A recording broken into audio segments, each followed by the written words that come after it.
Talks with Derrick.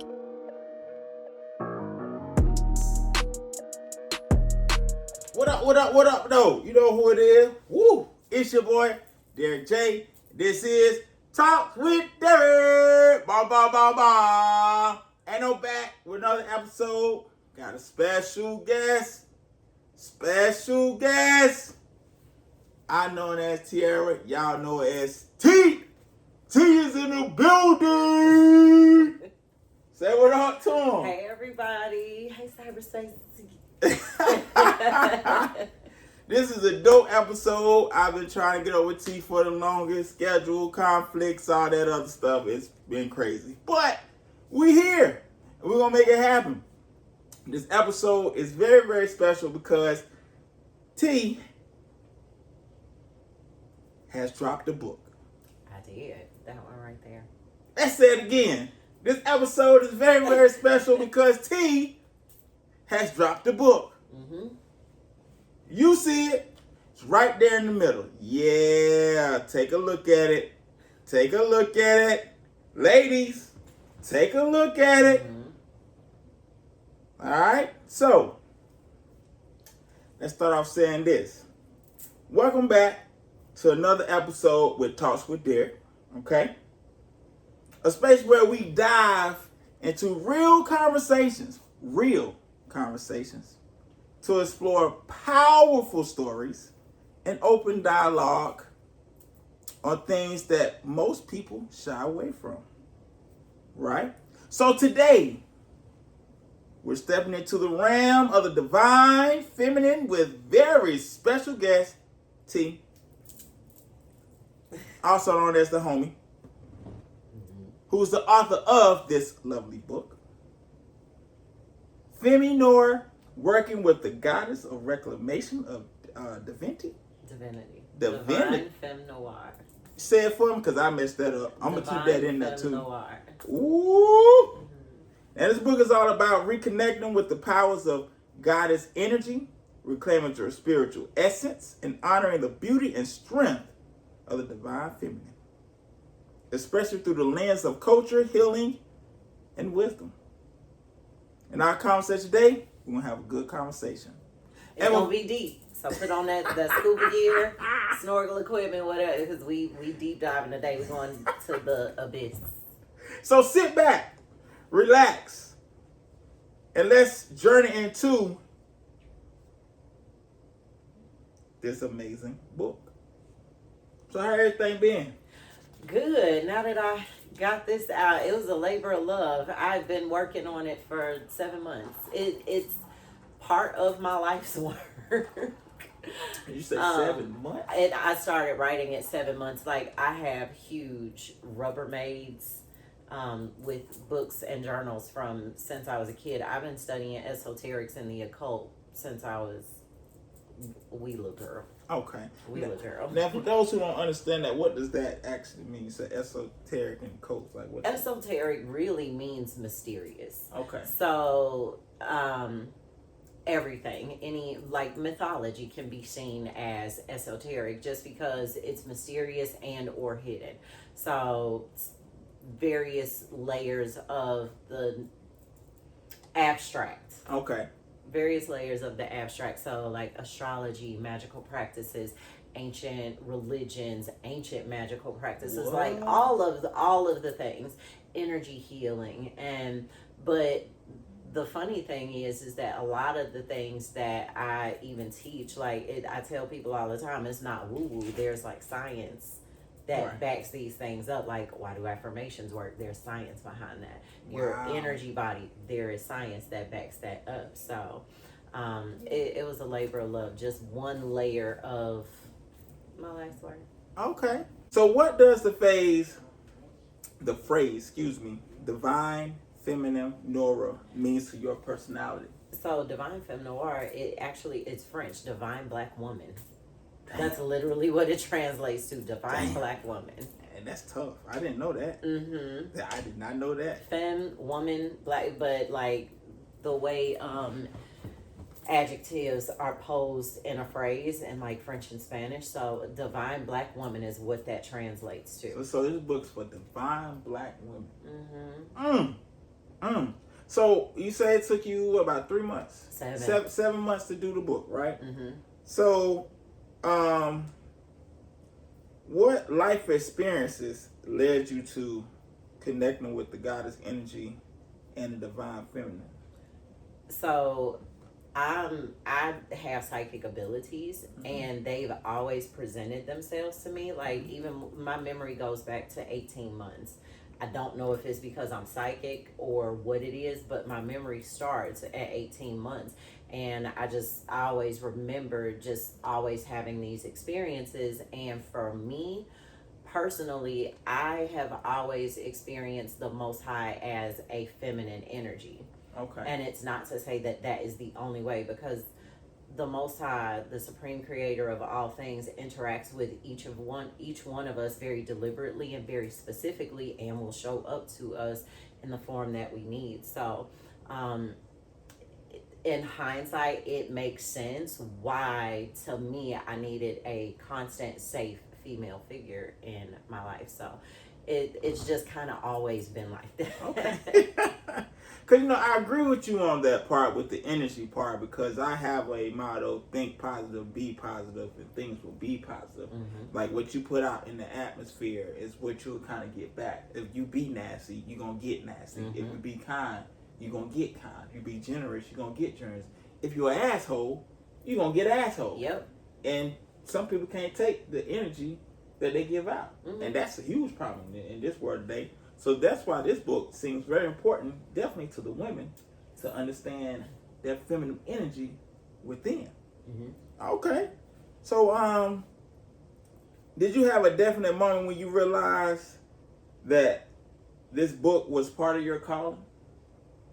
Yes, because so in my mentorship program, in my in my private readings and things like that, obviously I attract a lot of women. I do have male clients.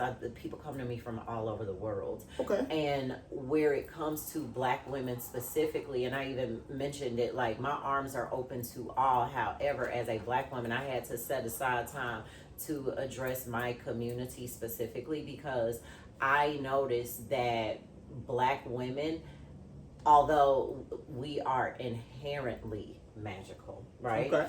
They have the hardest time feeling like, I don't have the right to be powerful. I don't have the right to take up space, because just historically, right, we're the beast of burden, but when we speak up, it's, oh, you're angry Black woman and things like that. But it was done very deliberately throughout, history, white supremacy, colonization, and the deliberate usurpation of Black female divinity from that seat. Like, this was with assimilation, the introduction of Christianity, and all of the things. And this is not opinion, this is historical and archaeological facts.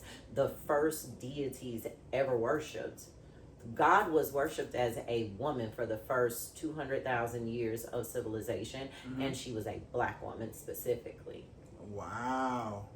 Hey, she's dropping fast. I ain't know all that. Yep. Now, you speak of women with power. Now,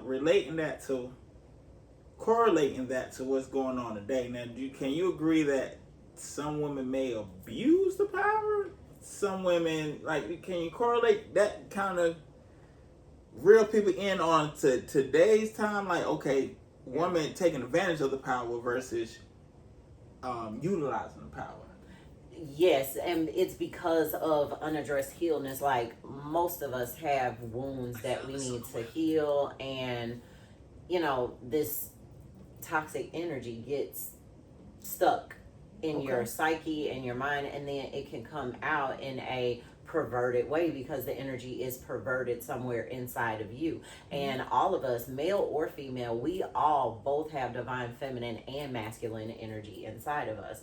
And so it's really about healing those wounds and addressing them and those triggers. And so, is it an abuse of power? I don't necessarily think it's so much an abuse of power.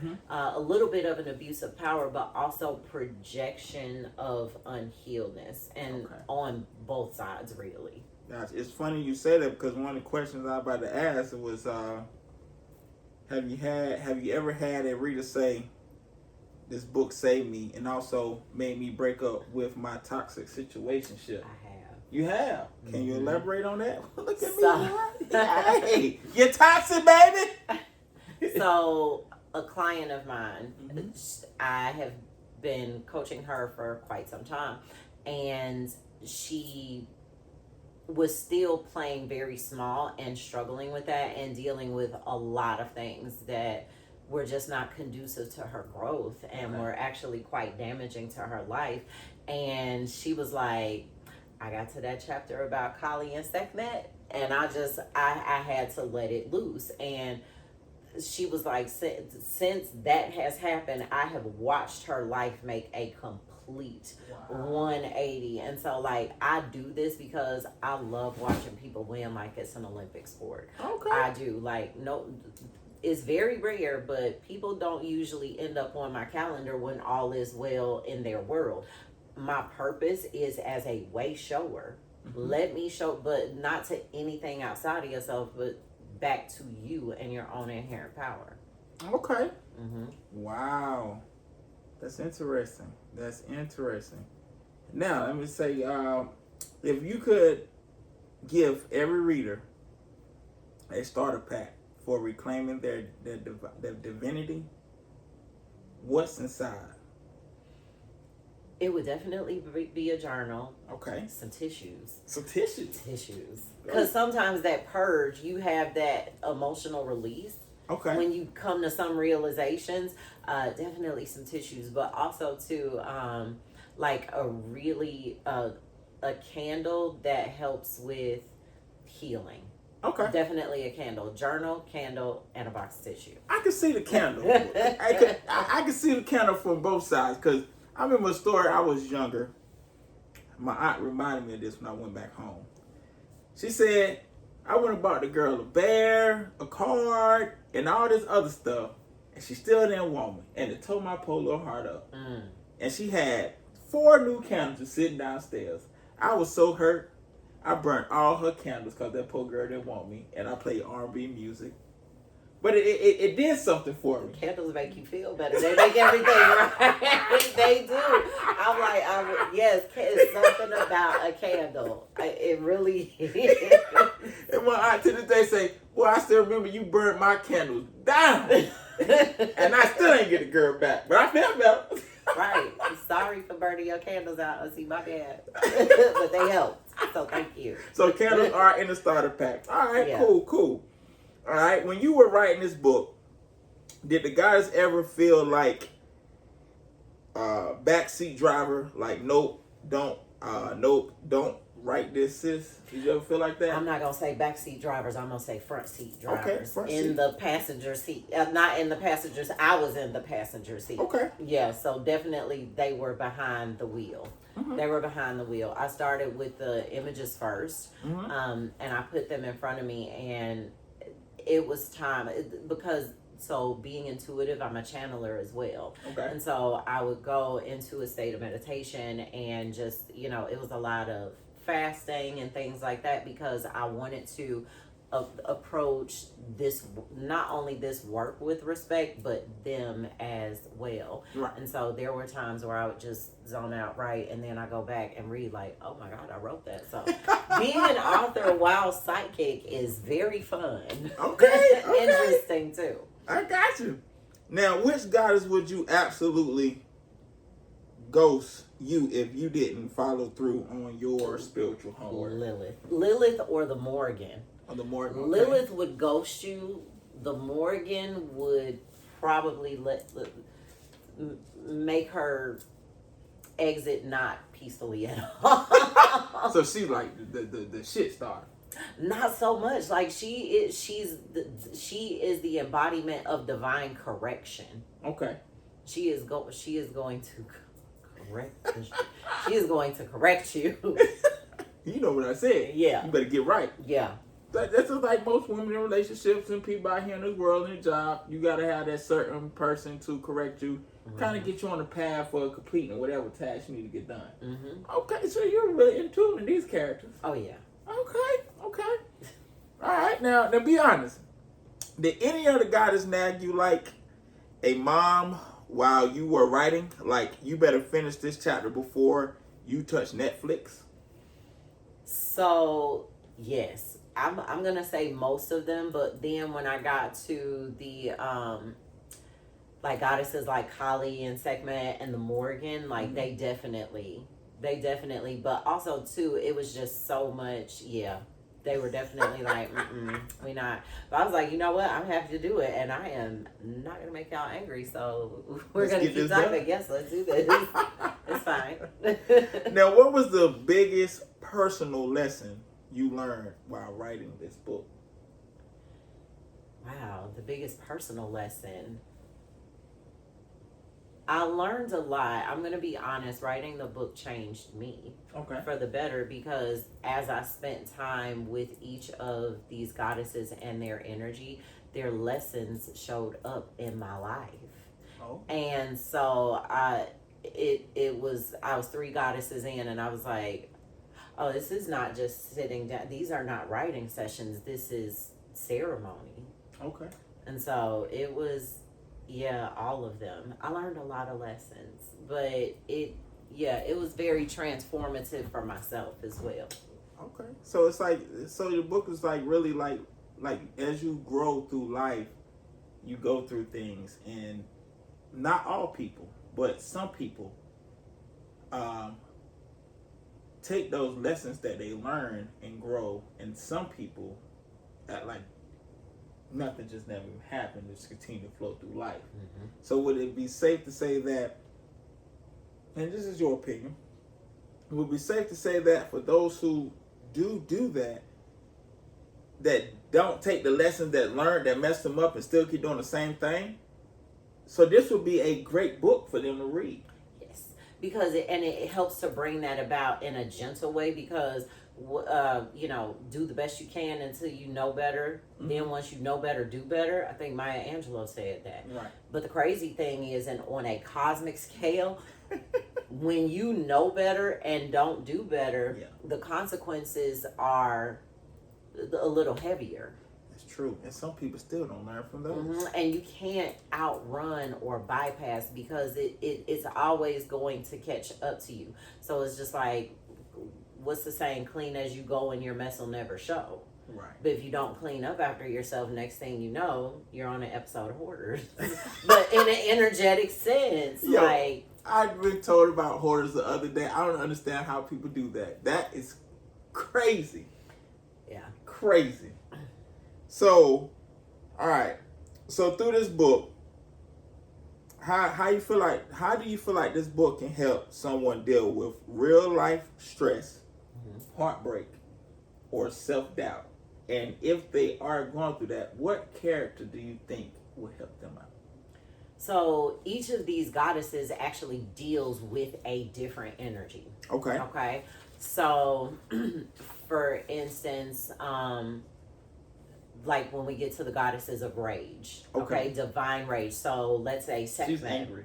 It's not that she's angry. Okay. Just anger, just for the sake of anger. And this is also detailed. I have an ebook called The Tree of Life and the Tree of Death, where I actually break down what the actual tree of life is and its emanations. And so the tree of life, or the Sephiroth, right? These different spheres on the Sephiroth have different personality traits of, like, they're seen as the personality traits of the divine, of God.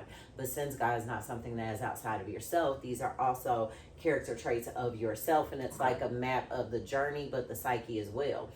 There is an emanation on there. It's called Gevura. It's judgment. And so, like, goddesses like Kali and Sekhmet, their rage was to maintain divine order. And so it was rage for the sake of correction, and not just simply for the sake of destruction. So it was the nasty tough pill. They are the nasty tough pill. Sekhmet, Kali, the Morgan, like, they're that tough pill, but it is medicine. It's just not, it's not sugar coated. I like how you flip rage, because most people think of rage, they think of anger, aggression, a lot of anger and aggression, and then you flipped it to like more so like how we got to get this done, turn this around. And something is wrong. Yeah. And when something is wrong, you can't always be quiet about it.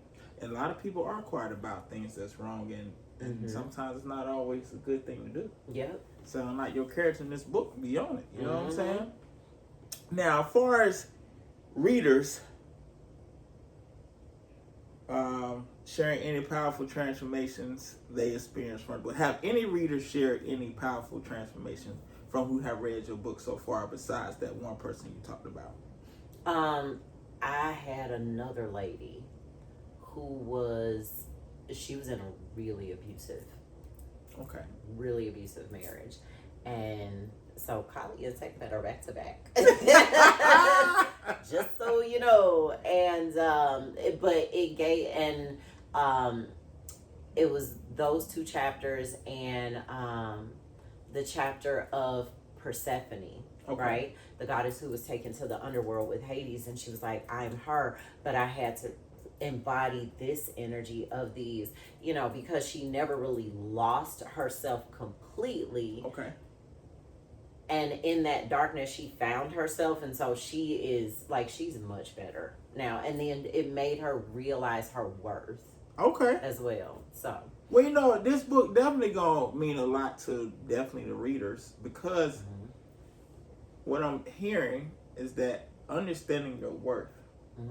That's a big thing about this book. Understanding your worth, and you related to what's going on in today's time. There's a lot of people who don't understand their worth, and due to the fact they don't understand their worth, they get stuck in what I want to say a sea of current, where they just flowing, and they never can get out of that current to prosper to what they need to be, because they stuck in that current.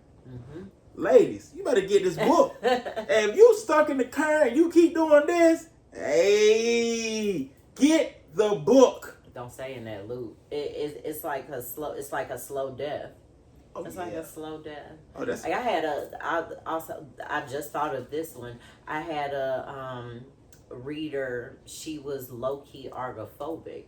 Okay. Now, for those who don't understand that, what is that? She was afraid to leave the house because she was assaulted, and so she had a lot of trauma. She had a lot of trauma stored from that encounter, and so with that and a couple of sessions, like she was like, I went outside for the first time in like 9 months. What? She was afraid of being attacked again. She had post-traumatic stress from being assaulted. So, like, if a say a nice guy that mean no harm approached her like gently, do you think that she still would have that hesitation or that anxiety or that fear? Even if she's getting there at this moment, but like I said, she just went outside for the first time in 9 months. And so, but I think that it wouldn't be as bad had it happened maybe 3 months ago. Okay. But she's no longer in that crippling state of fear where where it would put her into a state of panic. All right. So what do you hope someone feels after finishing Divine, make sure I say this right, Divine Femme Noir. Divine Femme Noir. I be tearing it up. Noir. Empowered. Okay. I love teaching because I'm of the mind that if I give you knowledge, I give you power. Right. And that is me, therefore, teaching you how to fish. Okay. Teaching you how to fish so that you can always stand in your own power and never have to depend on anybody else for that guidance and things like that. My goal and my purpose, and I've known this most of my life, my purpose is to show you you. I don't want people dependent on me. You shouldn't have to depend on anybody for your walk with the divine. There is no middleman. Correct. I'm the navigator, but it's going to be back to you. It's not going to be to something outside of yourself. So empowered. So it's like an inner strength, or inner strength, inner mystery, Inner strength, Okay. inner knowing, Okay. knowing thyself, the truest essence of knowing thyself. Okay. All right. I got you. Now, if you could sum up your book message in one sentence, that's tough.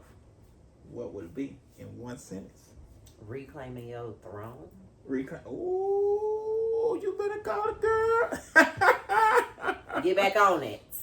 Get back don't on come it. back off of it either. And keep your head up so that crown don't slip off. Hey, don't let the crown slip off. Now, question for you now. This book, which is going to be a powerful book, and I know it's going to do well. Do you see this book starting a large body of work or a special type of movement? I'm actually on book 2. Already? I'm working on this book one just 2. came out.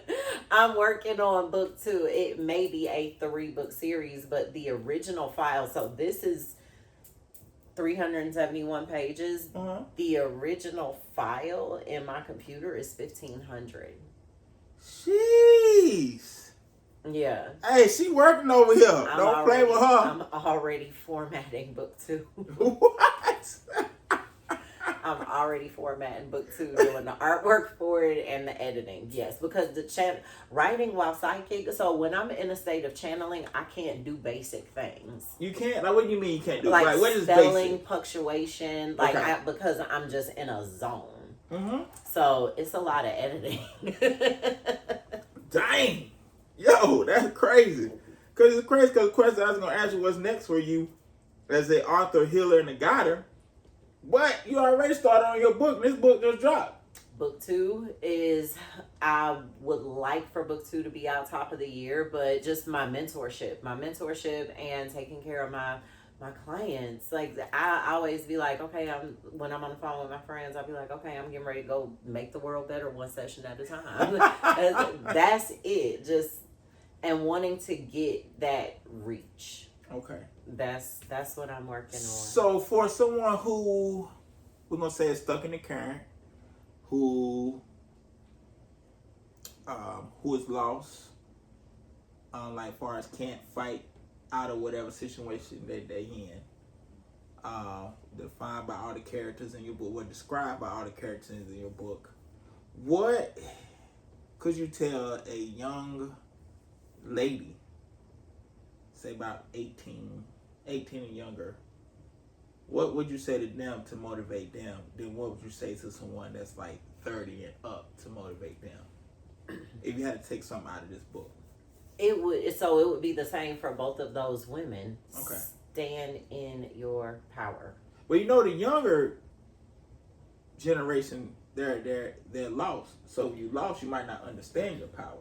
You see what I'm saying? I would say, so for the younger generation, it would be for that generation, find yourself first. Okay. Because you don't necessarily have enough of the life experience yet. Not to say that demeans, anything about them, but you got to go around the block a little bit. Yeah. And learn things. But also, too, I will say, learn by proxy if you have to.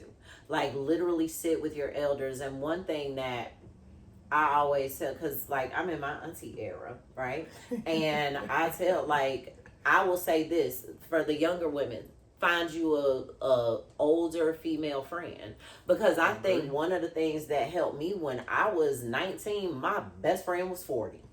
Oh, yeah, that's a lot of wisdom. Older female friends. And, as long as your relatives are not dysfunctional, listen to your aunties, listen to your grandmothers. Yeah. And so listen, so you don't have to learn the hard way. Now I know this book is dedicated to women, but from a man's standpoint, I have to agree with you on that, because I sit and talk with a lot of older men. That's how I understand being a man. I understand the roles and things that come along with a man, the responsibilities, the heartaches, the ups, the downs. I get it. You know what I'm saying?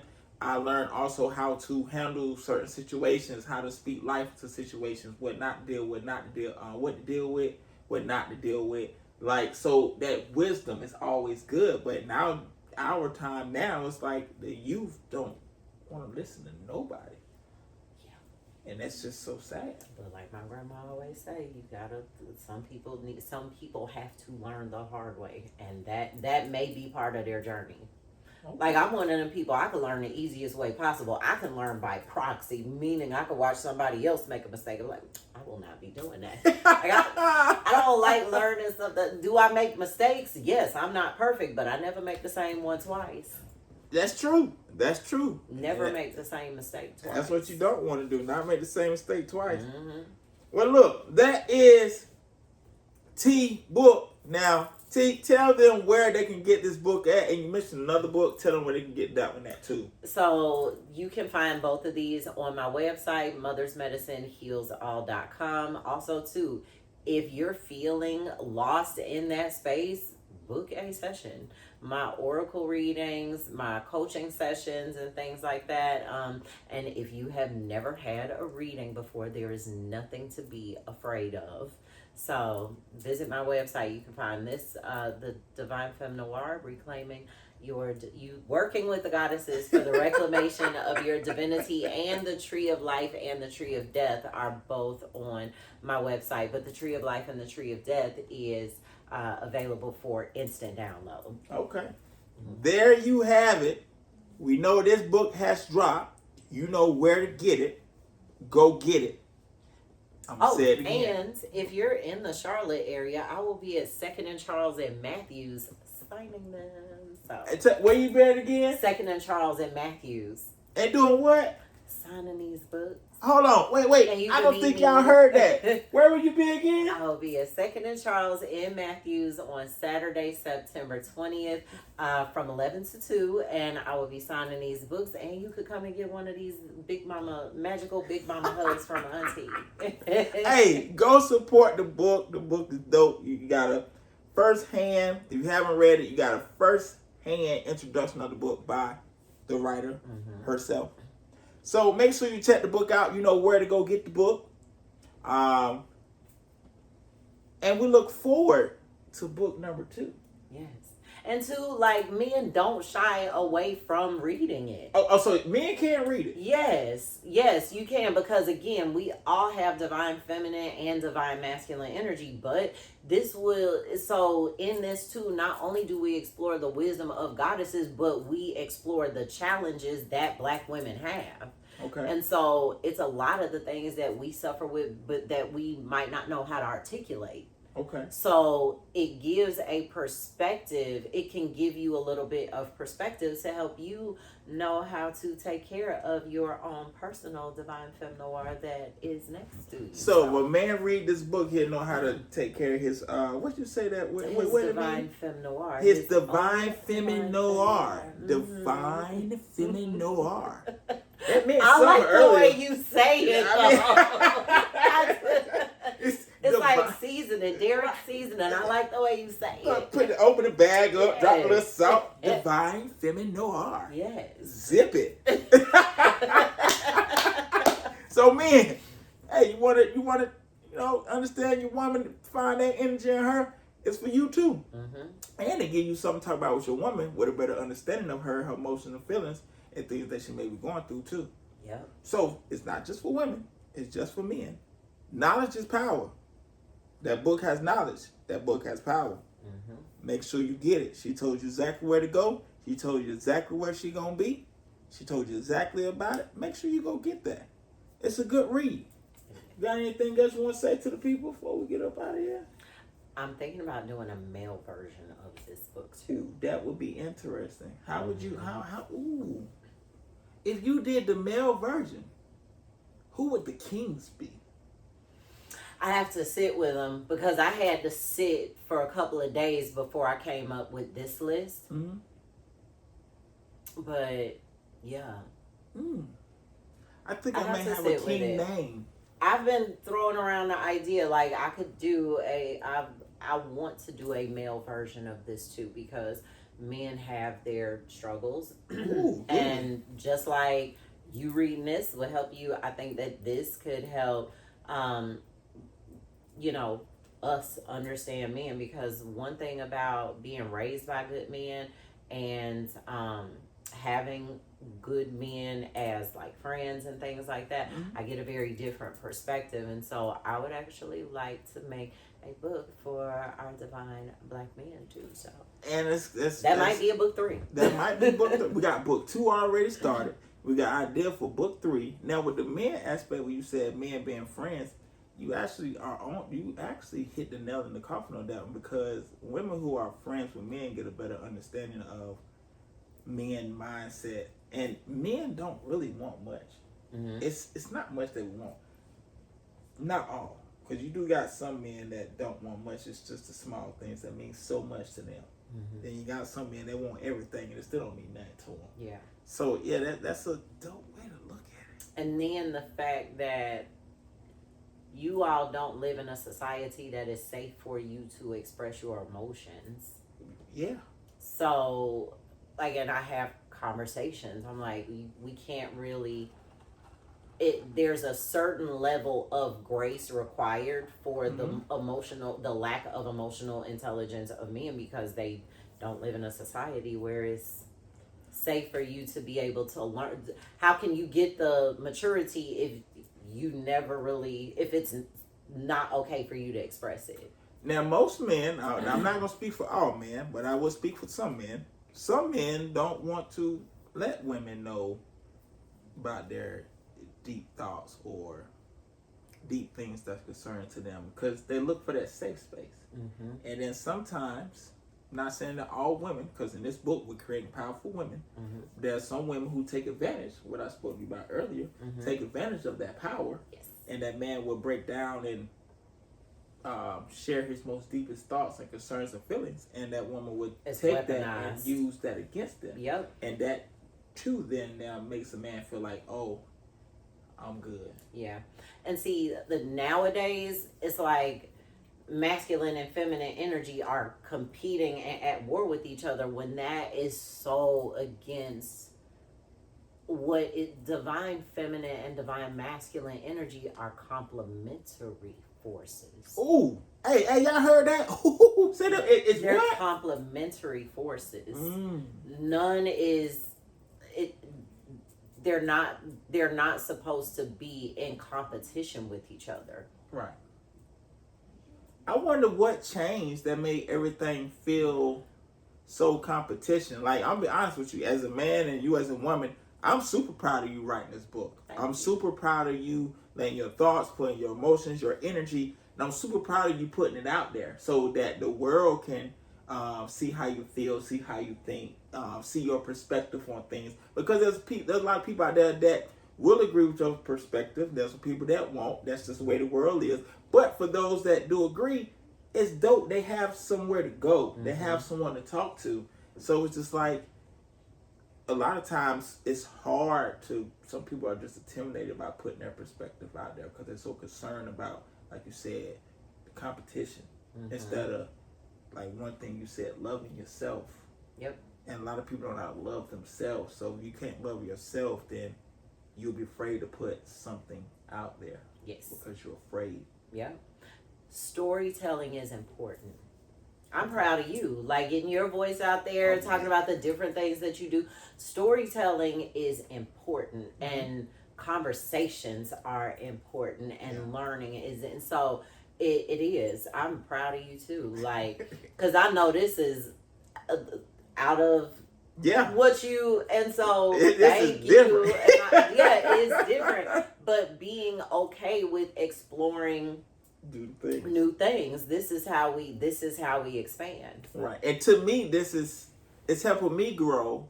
Be honest with you, it's helping me grow from an aspect of having a conversation versus having to research versus to having to ask the questions about certain things and really dive into it so we can really have a discussion. Like, I'm be honest with you, if I'm a man, if I had to choose any goddess out that book, I'm going with Rage. Yes, sir.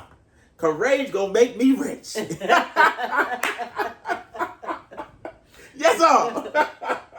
And I'm a man and I said that, okay? Now, if you other men out there looking at this, Rage off limits. She mine, Okay, she mine. She gonna make me rich. You better get the other ones. All right. So yeah, doing this is dope. All right, and I like that. So continue to do this. And me personally, I want to thank you for the opportunity for allowing me to do this and putting your book out there. Thank you. And when she dropped book 2 and 3, I'll be right here talking with Derrick. Talks with Derrick. That's it. That's it. We're gonna make it happen, Captain. So yeah. So look, that's what we have. This is her book. You know exactly where to find it. If you don't know, I'm gonna tell you one more time. mothersmedicinehealsall.com. It'll be right there. All right. And you know what? I want to thank T for her time. I appreciate you, my dog. Thank you. And you know who this is? It's your boy. This is Derrick J. And this is another episode of Talk with Derrick. Bye, bye, bye, bye. Until next time, I'm out. Peace. Talks with Derrick.